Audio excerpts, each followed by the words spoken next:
नमस्कार मंडळी, अन्नपूर्णा किचनमध्ये तुमचं स्वागत आहे। दोडक्याच्या ठेच्यासाठी इथे मी 2 दोडके घेतलेले आहे। हे 3 कांदे असे चिरून घेतलेले आहे। थोडीशी कोथिंबीर, फोडणीसाठी जिरे, मोहरी, हिंग, हळद, लाल तिखट आणि मीठ।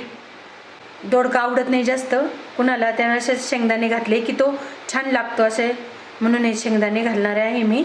ते चांगले भाजून घेतलेले आहेत। आणि दोडक्याच्या ठेच्यात घालण्यासाठी मुगाची डाळ। सगळ्यात पहिला आपण कांदा परतायला टाकू। कढई तापलेली आहे, तेल घालते। तेल तापलं आता जिरे मोहरी घालते, हिंग, कांदा।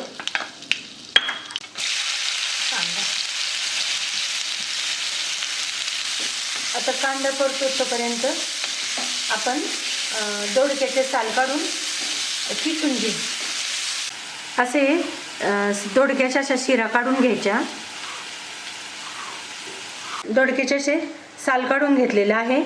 साल काढल्यानंतर हे मागचं आणि पुढची बाजू काढून टाकायची आणि 2 तुकडे करून घेते आणि हे धुवून घेते। आता आपण किसणीची ह्या मोठ्या बाजूने दोडका किसून घेणार आहेत, कारण इकडे खूप होल छोटे आहेत, तर ते खूप असं शिजताना खूप मग असं मेल्ट होतो तो शिजता दोडका, म्हणून हे मोठ्या छिद्रांनीच आपण हे किसणार आहोत।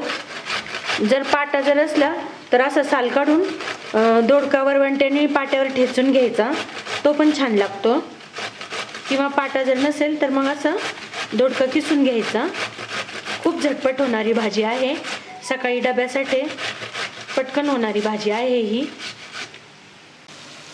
कांदा असा निम्मा परतून झाला की हे भाजलेले शेंगदाणे घालायचे। शेंगदाणे अगोदरच मी चांगले कुरकुरीत भाजून घेतलेले आहे। चांगले खरपूस भाजले की मग चांगले ते भाजीत कुरकुरीत राहतात। दोडका जास्त कुणाला आवडत नाही, तर मग असं वाटाणा किंवा असं शेंगदाणे घातल्यावर मग छान लागतो, मग आवडीने खातात सगळेजण।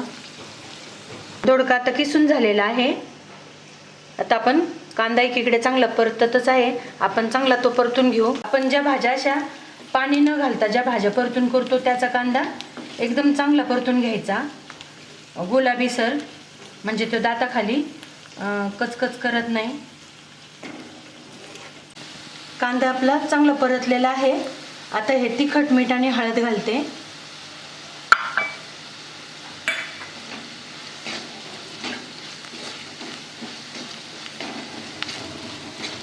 हे चांगले मसाले परतले की मग आता किसलेला दोडका घालते। या दोडक्यातलं पाणी काढायचं नाही, दोडका आपण जसा किसलेला आहे तसंच घालायचा कांद्यात।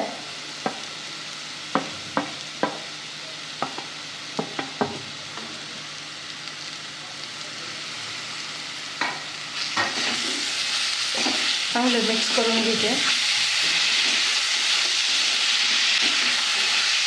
आणि आता शेवटी ही डाळ आता धुवून घालते। आता ही धुतलेली डाळ घालते।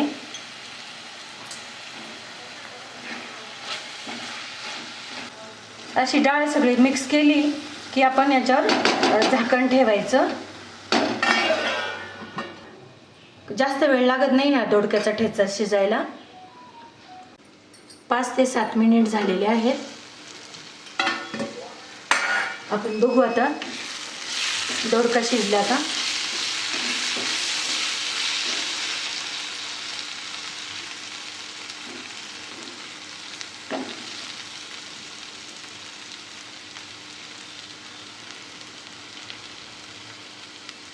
दोडका चांगला शिजलेला आहे। काही पातळ किसलेला असतो त्याच्यामुळं त्याला जास्त वेळ लागत नाही शिजायला। आता आपण कोथिंबीर घालू।